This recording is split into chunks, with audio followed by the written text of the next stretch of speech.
I was spiraling out of control.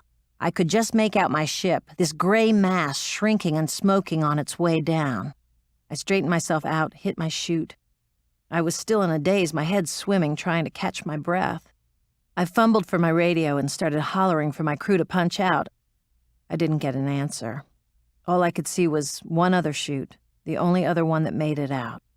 That was the worst moment right there, just hanging helplessly. I could see the other chute, above and north of me by about 3.5 clicks. I looked for the others.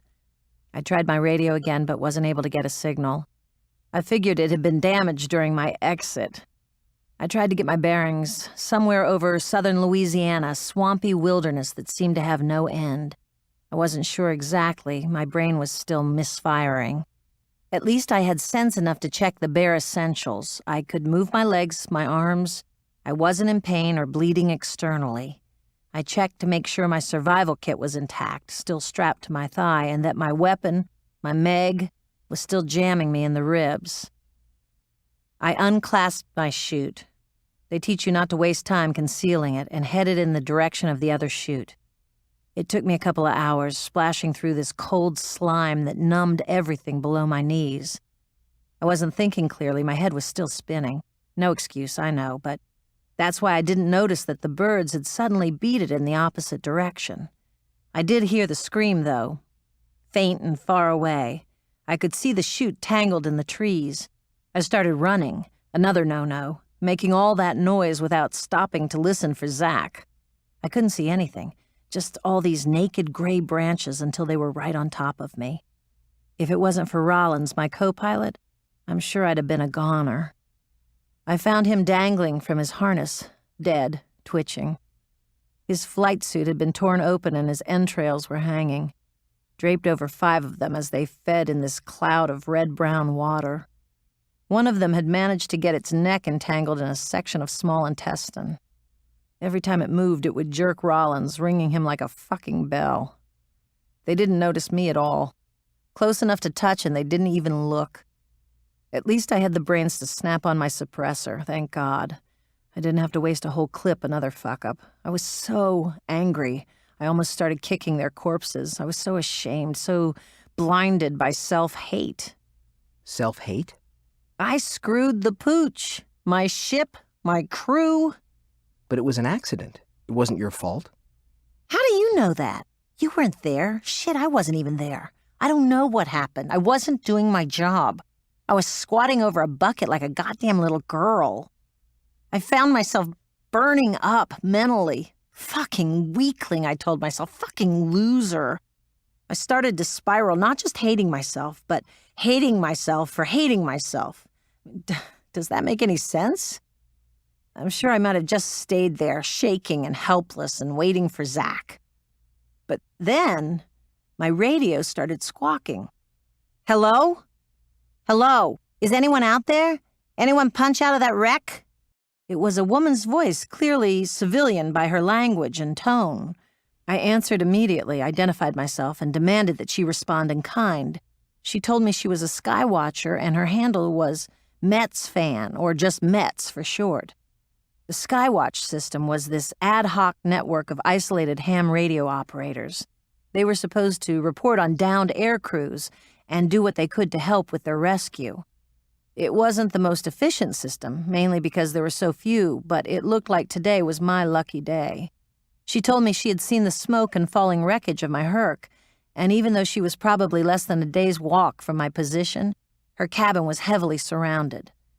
Before I could say anything, she told me not to worry, that she'd already reported my position to search and rescue, and the best thing to do was to get to open ground where I could rendezvous for pickup. I reached for my GPS, but it had been torn from my suit when I was sucked out of my ship. I had a backup survival map, but it was so big, so unspecific, and my hump took me over so many states that it was practically just a map of the U.S. My head was still clouded with anger and doubt. I told her I didn't know my position, didn't know where to go. She laughed.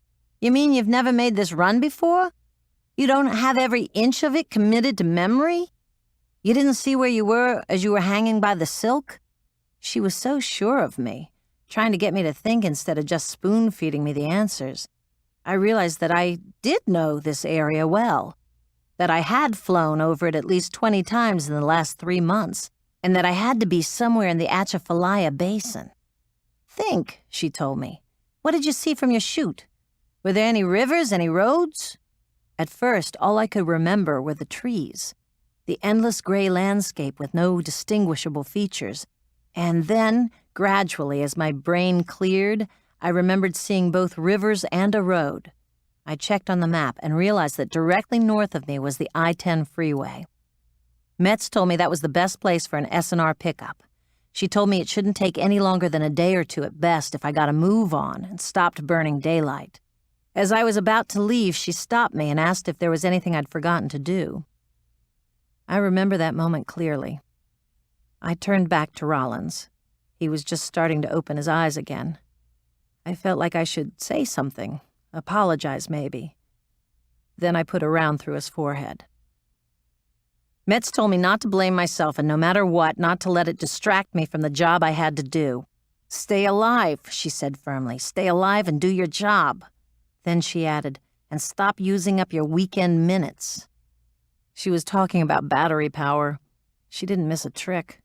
So I signed off and started moving north across the swamp. My brain was now on full burner. All my lessons from the creek came rolling back. I stepped, I halted, I listened. I stuck to dry ground where I could, and I made sure to pace myself very carefully. I had to swim a couple of times. That really made me nervous. Once, I swear I could feel a hand just brush against my leg. Once I found a road, small, barely 2 lanes, and in horrible disrepair. Still, it was better than trudging through the mud. I reported to Metz what I'd found and asked if it would take me right to the freeway. She warned me to stay off it and every other road that crisscrossed the basin. Roads mean cars, she said, and cars mean G's. She was talking about any bitten human drivers who died of their wounds while still behind the wheel.